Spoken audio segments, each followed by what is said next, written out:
Okey, saya harap anda boleh rujuk topik yang ke-9 ni untuk influence perbandingan dua populasi. Video ni pun telah saya siapkan. Topik ni dia ada 3 bahagian. Okay, saya nak beri contoh soalan. Kita nak buat ulang kaji sikit. Okay, sebahagian daripada soalan ni saya dah letak, anda dah buat pun dalam tugasan. Okay. Jadi untuk soalan latihan topik 9 yang penuh ni, anda boleh lihat dalam UK Folio nanti. Saya dah letakkan. Okay, saya nak pergi contoh soalan soalan yang keempat dalam soalan tutorial ni. Contoh soalan yang keempat, iaitu dia kata apa? Okay, macam mana anda nak menjawab soalan yang berkaitan dengan hujah hipotesis ni? Selalunya soalan yang berkaitan dengan hujah hipotesis ni, soalan dia memang panjang. Dia ada cerita dia. Jadi anda perlu faham cerita dia bagaimana yang saya sebut dalam hujah hipotesis untuk satu sampel. Okey. Kita lihat soalan ni.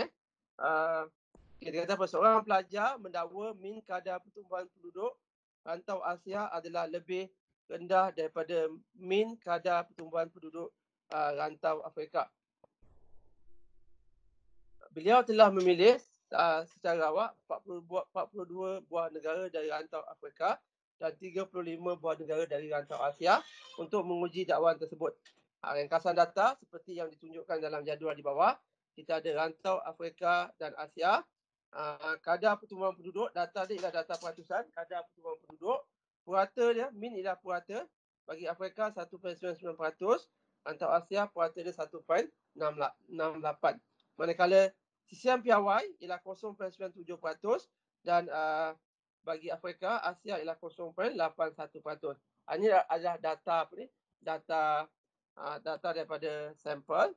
Iaitu kalau kita lihat maklumat sampel yang kita ada ialah kita ada 42 bagi negara Afrika, 32 bagi rantau Asia. Dengan mengandaikan, apa soalan dia? Dengan mengandaikan varian kadar pertumbuhan penduduk bagi kedua-dua populasi adalah sama. Uji dakwaan pelajar pada aras ketian 5%. Apa andaian dia? Andaian dia mengatakan varian bagi kadar pertumbuhan penduduk. Varian bagi kadar pertumbuhan penduduk bagi kedua-dua populasi. Jadi varian bagi populasi. Kita tahu varian bagi populasi dia adalah sigma. Jadi kat sini apa andaian dia? Dia mengandaikan sigma bagi kedua-dua populasi. Okey, jadi anda kena labelkan yang mana populasi satu dan yang mana populasi yang kedua. Jadi katalah saya anggap populasi Afrika ialah populasi yang pertama, Asia ialah populasi yang kedua. Jadi andaian dia ialah varian bagi populasi satu sama dengan varian bagi populasi yang kedua, iaitu Asia. Itu andaian dia. Okay, jadi ini kita ada dua sampel. Kita ada dua sampel bagi rantau Afrika dan sampel bagi rantau Asia. Apa yang kita nak buat? Kita nak uji dakwaan. Uji dakwaan pelajar. Apa dakwaan pelajar tadi? Pelajar mendakwa min kadar pertumbuhan penduduk rantau Asia lebih rendah daripada min kadar pertumbuhan penduduk rantau Afrika. Jadi dakwaan dia melibatkan kedua-dua populasi. Jadi kita nak uji dakwaan pelajar tersebut dengan melibatkan kedua-dua sampel. Jadi ada dua sampel yang terlibat, sampel rantau Afrika dan sampel rantau Asia. Jadi bila saya labelkan, kita ada maklumat N, tambah N. Bagi Afrika tadi, bagi Afrika 42, bagi Asia 35 buah negara. Jadi saya ada sini X bar 1, 1.99, X bar 2, 1.68. Sisian piawai, data yang diberi ialah sisian piawai. Jadi ini adalah S1 bagi Afrika, S2 bagi rantau Asia.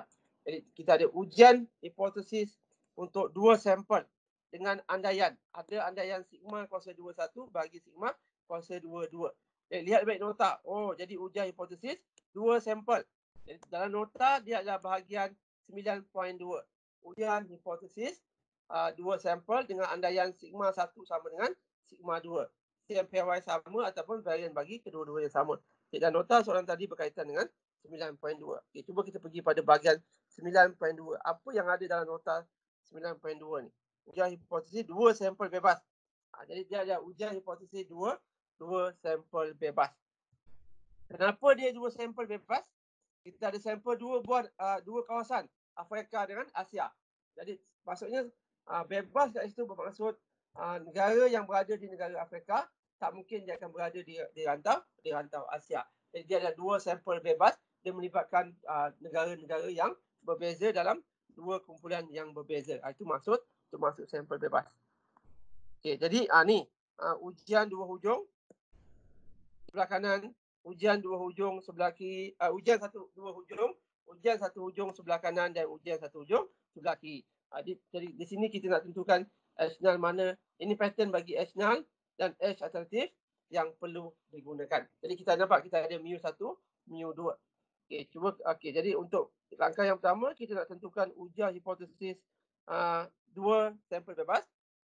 Dia yang mana?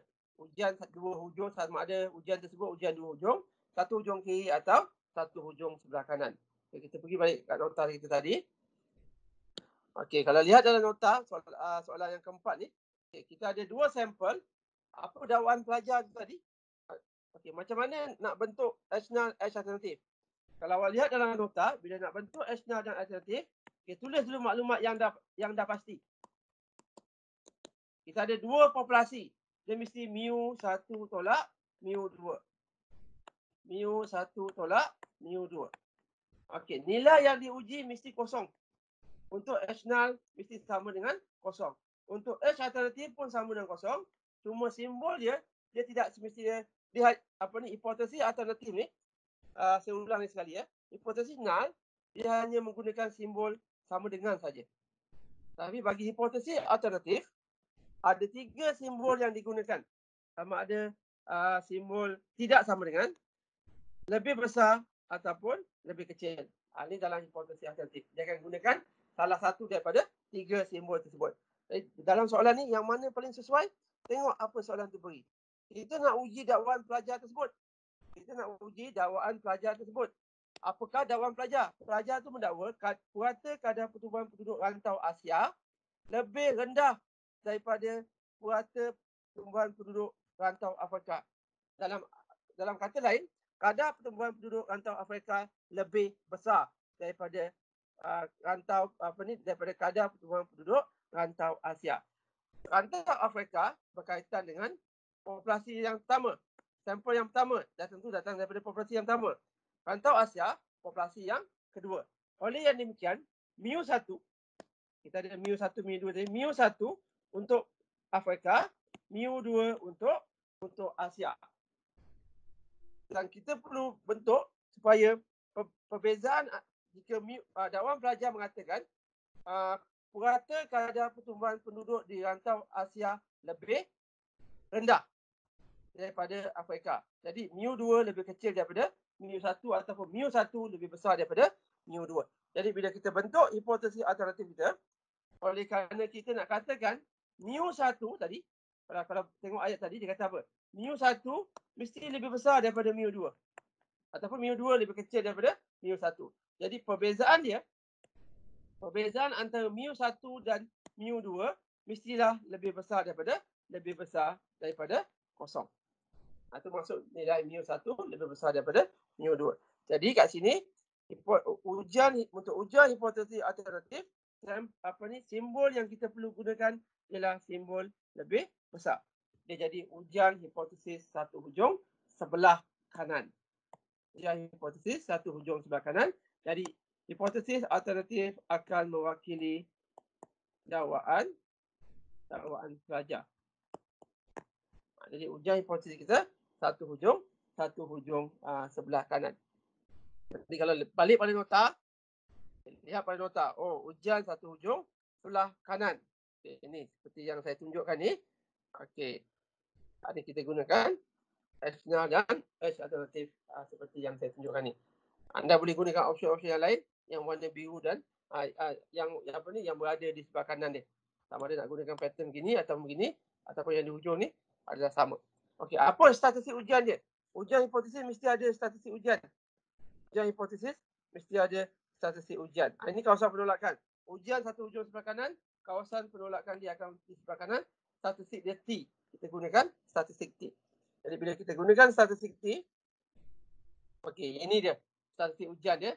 Memang panjang. Jadi dia punya statistik ujian dia panjang. Kita perlukan X bar 1 tolak X bar 2, kemudian kita perlu S kuasa 2P S kuasa 2P nama dia varian tergabung ataupun pool varian. Jadi ini anda kena perlu kira satu persatu.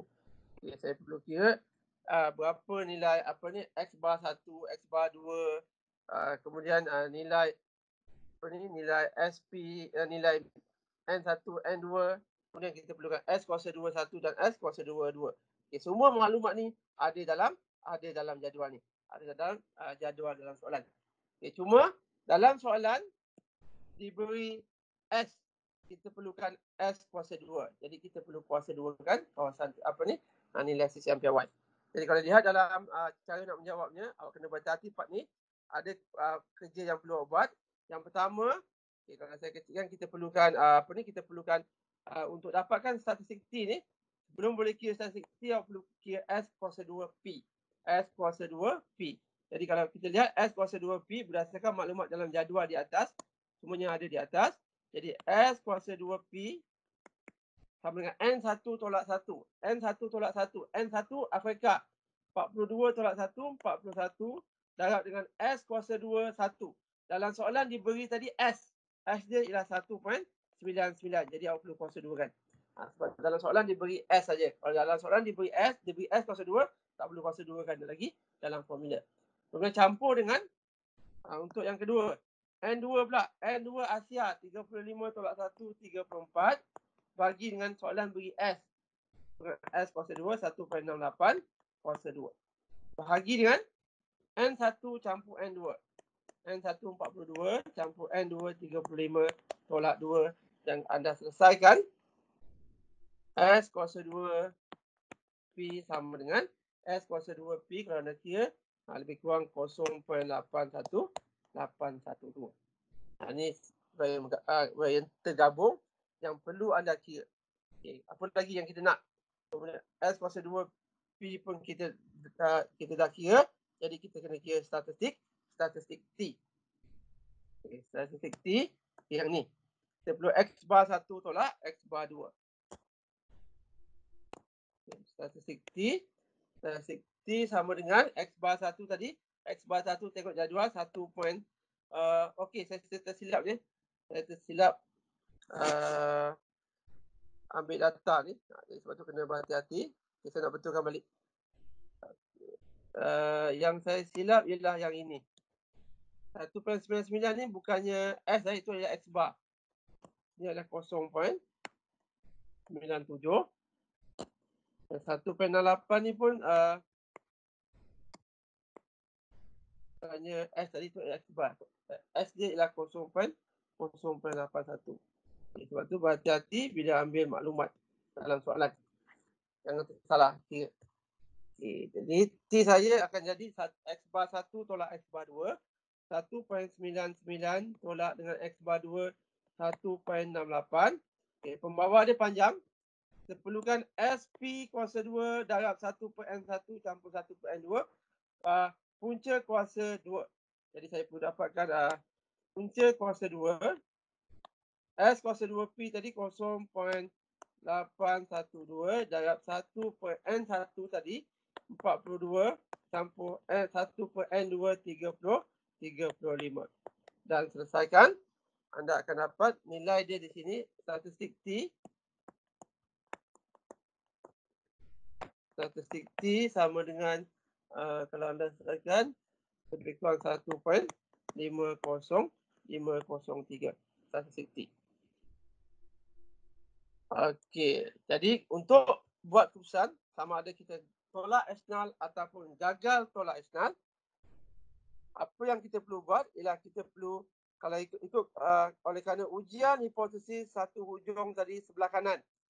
Ujian hipotesis satu hujung sebelah kanan. Jadi kita ada satu kawasan penolakan yang akan berada di sebelah kanan. Tapi kali ini kita gunakan statistik ujian T. Iaitu kita perlukan titik genting dia. Aras keertian dia tadi, ujian satu hujung sebelah kanan. Aras keertian tadi dalam soalan ujian pada aras keertian berapa peratus tadi? Pada aras keertian 5%. Jadi T kita 0.05. Okey, darjah kebebasan kita. Darjah kebebasan ni dia panjang sikit Dia adalah N1 campur N2 tolak 2. Iaitu N1 ialah 42 campur 35 tolak dengan 2. Jadi darjah kebebasan anda akan dapat 75. Kita ada statistik T, kemudian kita ada T dalam jadual, titik genting. Jadi apa yang nak buat? Kena anda pergi jadual T. Okey, ni jadual T. Sekarang ni saya tengah tunjukkan jadual T. Alpha 0.05. Ini 0.05. Lihat ke bawah darjah kebebasan tadi 75. 0.05 darjah kebebasan 75. 75. Okey, ada nilai 75. Nilai yang kita nak gunakan ialah ini. Kita ada 75. Jadi 1.665. Kalau kita pergi pada jawapan kita tadi, titik genting kita ialah 1.665. 1.665. Okey, kita bandingkan. Macam mana kita nak buat keputusan? Okay, kita buat keputusan, kita kata apa? Tolak H0. H0 akan ditolak. Tolak H0 jika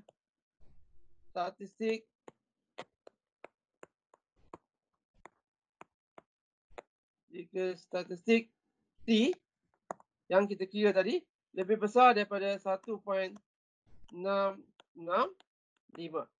Okay, berapa T yang kita kira tadi? Lihat balik jawapan tadi. Okey, T yang dikira hanya 1.503. Tapi T dalam jadual 1.665.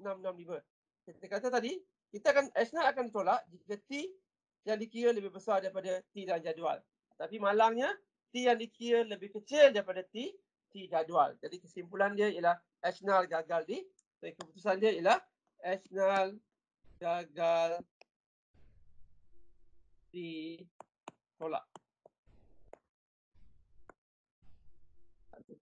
Dia H0 gagal ditolak. Dan apa kesimpulan dia? Okey, ujian hipotesis dia mesti ada kesimpulan. Lihat balik. Apa soalan? Kesimpulan dia ialah anda perlu jawab soalan. Soalan berbunyi, pada aras keretian 5%, uji dakwaan pelajar tersebut. Dakwaan pelajar tersebut mendakwa kadar pertumbuhan penduduk antara Asia adalah lebih rendah daripada kadar pertumbuhan penduduk antara Afrika. Dan kita juga dah tunjukkan tadi, dakwaan pelajar tersebut berada dalam ujian hipotesis alternatif. Jadi kalau kita terima hipotesis alternatif, kalau kita tolak H0, maksudnya kita terima ujian hipotesis alternatif, barulah dakwaan pelajar tersebut adalah betul.